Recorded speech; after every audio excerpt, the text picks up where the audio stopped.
Hello everyone, this is Krotek giving you Game 2 in a best of 3 series between LiquidTLO versus TSLPolt here in the Xel'Naga Caverns. Game 2 from MLG Orlando. We'll see what's going to happen.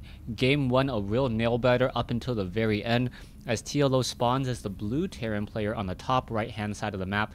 Meanwhile, Polt spawning on the bottom left-hand side as the red Terran. Now, Xel'Naga Caverns, a much smaller map than the shipyards, so we'll see what strategies these players try to employ, as opposed to trying to execute on shipyards. TSLPolt looks like he will be establishing a supply depot on the front door. Meanwhile, TLO building the supply depot closer to home in order to be able to get a little bit more mining time on that SCV.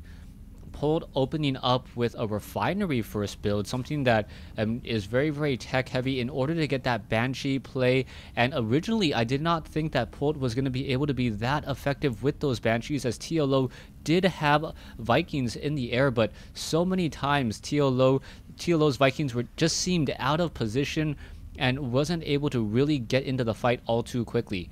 Now you can see that there is a barracks being built off over here, a rather strange location. Not quite sure why TLO decided to build the barracks here. I have seen some players lift up and land a barracks down here, but that doesn't make that much sense either to me, as it is revealable by the Xel'Naga tower there. So perhaps he just wanted to make sure that no units were going to be able to slip by and do a proxy barracks, as we now see an SCV coming in from Polt in order to scout. Polt did open up with the refinery first. Meanwhile, it looks like TLO is going to be opening up with the command center sometime around 17 or 18. We are going to be getting one Marine trained up and running in order to try to shoo away this SCV from Polt. But Polt should pretty much know what's going on.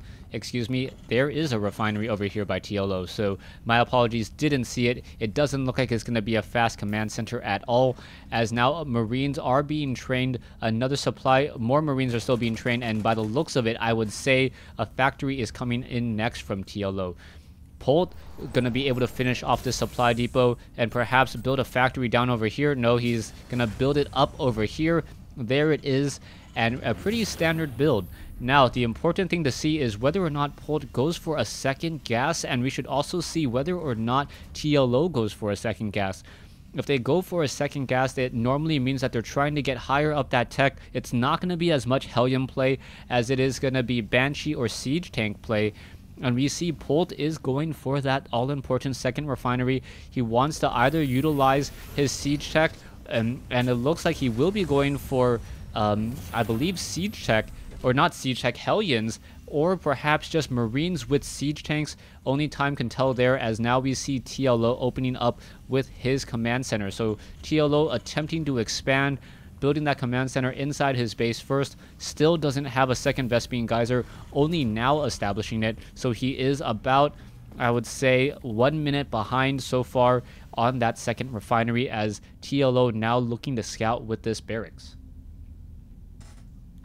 Now, scouting with the barracks is rather risky in Terran versus Terran, as Terrans can shoot down this barracks rather quickly, but we also saw that TLO was able to steal an add-on early and delay Banshees, so that was a little bit of a nice, cute play. TLO gonna fly over with this barracks. He is gonna spot this. Is he gonna be able to land it in time is the key question, and Polt is not gonna fall for the same trick twice.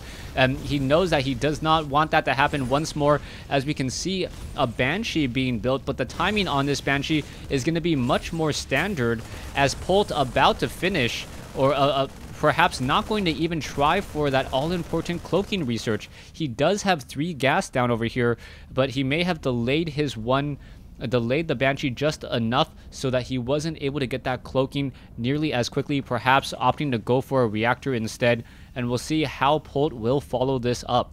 Hellions, knowing that they cannot do any mineral harassment at all, knowing that there is also, with that Banshee in the air, now retreating home, but you can see TLO does have his second orbital command nearing completion, and he will have enough energy for scanner sweeps, as TLO opening into the double factory build and starport build that we saw in the previous matchup. Now, perhaps TLO can get a little bit luckier when trying to find these Banshees, but Polt sending a Banshee straight across the map. as opposed to trying to hug along the corners, and he's going to get a little bit unlucky now as a Viking able to catch him. And is he going to be able to shoot down that Banshee is the key question. Another round of attack from those Lancer torpedoes, now trying to fly away.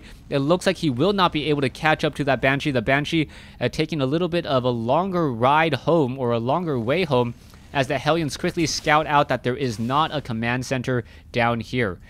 Still TLO floating off a barracks in this corner, more of a scouting barracks to make sure that Banshees are not coming from that side of the map. TLO pretty much knowing if a Banshee will be able to squeeze through. SCVs now repairing the Banshee here, as the second Banshee will take to the skies, and we'll see if Polt adds more to this Banshee number in order to really get as much mileage as possible, or if he's going to transition into a completely different tech. Siege tanks have been added as well, and no siege tech yet, as the Marines almost able to shoot down the barracks. It does get taken down, so it looks like TLO is going to be stuck on 2 factories for a little while longer, but he could add another starport if he wanted to. TLO going to have siege tech much earlier, but it's not going to help against any of the Banshees that are now currently in the air. A Viking now doing a little bit of a meet and greet, but I believe Polt will have enough energy for a scanner sweep, and we'll see what exactly Polt does. There is one missile turret as well, very long sight radius, even though it only has a range of 7, so the Vikings should be able to stop any Banshee harassment whatsoever, as we now see Polt establishing his own natural expansion as well, not yet getting any of those Vespene geysers. Food sitting at 66 compared to 65. More siege tanks still being added, and both players just trying to not really feeling safe in moving out just quite yet. They wanna buy their time a little bit more, perhaps see what's going on. You can see TLO establishing and running off of 4 gas. He does have a slight economic advantage with those 2 additional mules and 2 additional SCVs, as the Banshees have not been able to deal nearly as much damage, but TLO is currently supply blocked and unable to train up any additional units, finally getting in an additional, I believe, 3 supply depots there. Banshees are now going to be doing a little bit of a double split on both sides of the map. It looks like there are missile turrets. The Viking is nearby. The Banshee, however, going to get awfully close, able to take down 1 SCV, 2 SCVs. The Vikings are now making their way over this Banshee, not having much luck. And now this Banshee going to have a little bit of trouble, as well as the missile turret may be able to spot it. No, just outside of sight range, as Polt able to retreat and save those very expensive flying harassment units. Total worker kills, 3 kills versus 0 right now. Not much lost coming in from both sides. TLO lost 465 resources, and that is it, as he's now going into another command center. He should be trying to take down these destructible rocks, and also being very greedy in trying to get that gold. The gold expansion, rather difficult to hold on to, especially when your opponents have map control with those Banshees. You do have Vikings in the air, but the Vikings have not been able to hunt down those Banshees nearly as effectively as TLO would like. Army, taking a look at the army, TLO is slightly ahead with a little bit larger of a gas army. Banshee able to cloak just in time. As soon as you cloak, even though those torpedoes are on their way, they are not going to hit their target, as the Banshee now backs off. And now it looks like this Banshee looking to push in over here is going to be able to get off 2, perhaps even 3 kills, as that missile turret is a little too far away. Very smart for Polt to just hold position, knowing that SCVs are just going to make their way back over. One SCV does get taken, another SCV gets taken down. Polt on hold position there, not realizing, and then losing another unit. But now in comes a massive army by Polt, and this is not going to be good. The siege tanks need to siege up, or no, they're going to unsiege, and they're going to now back off. That's a little bit of a miscalculation there. Now the siege tanks are now going to start sieging and blasting away at the command center. Polt having 5 siege tanks, and now able to just deal so much damage and force that one orbital, or that one command center, to lift off. It looks as though, oh, the Vikings are just outside of sight range. Could have perhaps, yes, did 1 more point of damage there, as both sides are backing off once more. Vikings with a range of 9 could try to take down those medevacs, as the siege tanks of TLO are starting to roll forward once more. Total unit count, you can take a look at it. TLO with a much more dominant siege tank army, 11 siege tanks compared to 4, as Polt now establishing his gold mineral, taking his gold minerals as well. Upgrades 1-0 on the Marines and the Marauders of Polt. Meanwhile, I do not believe TLO has any upgrades on any of his Marines, Marauders, Siege Tanks, or Hellions. And now TLO just very much going into heavy mech play, only creating units from the factories and the starports so far. So Vikings dominating the airs, Siege Tanks dominating the ground. We'll see how that's going to work, but a lot of SCVs could try to come in and start repairing this, as the Vikings are doing a little bit of patrolling here. Vikings versus Vikings. We'll see who's going to come out ahead. Another Viking getting taken down here, as the Siege Tanks able to push in and perhaps start to deal some damage to the missile turret and perhaps even take down this refinery. The Siege Tanks know that they need to back off and do perhaps a little bit of a counter push. There is a planetary fortress though, so the Hellions are not going to be able to run in. The Siege Tanks, are they going to siege up in time is the key question. It looks like they will. SCVs are going to now do some monster repairing, as those SCVs apparently trying to run away, making sure that they do not surround on the far side. Vikings in position, able to get in a lot of damage onto a medevac, taking one of those down. But Polt now just spending a lot of minerals and gas trying to repair this planetary fortress. Only 2 Vikings against the 4 or 3 now of Polt. There is a missile turret now trying to be established. Scanner sweeps could be enough, and it looks like we are now going to have drops. So Polt going to do some air raiding straight onto this group here. Vikings even landing, and Polt going to be able to finish off all of these Siege Tanks. Those Siege Tanks are completely surrounded. And now the Marines just going to continue to push their way forward.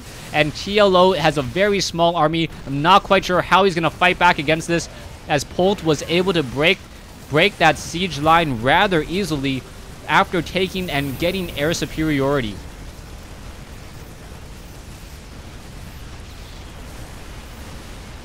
Marines and Siege Tanks almost seem unstoppable. There are a couple Siege Tanks over here trying to stop this army, stop this aggression. A Siege Tank does pop out, but it's going to be too little too late. TLO already down to only a 600 mineral army, at least 1/4 in total size, as Marauders are going to be able to finish off the rest of these factories here. And I believe TLO will be giving the GG. Now just fleeing away with these orbital commands. These orbital commands need to stay repaired. They need to stay alive. If they get destroyed, he's not going to be able to build up a large enough army. But TLO is still reinforcing with even more units. You can see 650 versus 3,000. Siege Tanks up on the high ground, but TLO is forced to say GG, as TSL's Polt was able to continue to reinforce with more and more units. Thanks for watching. Thanks for listening. I hope you guys enjoyed Game 2 of this Best of 3 series. TSLPolt able to take 2 games off of LiquidTLO.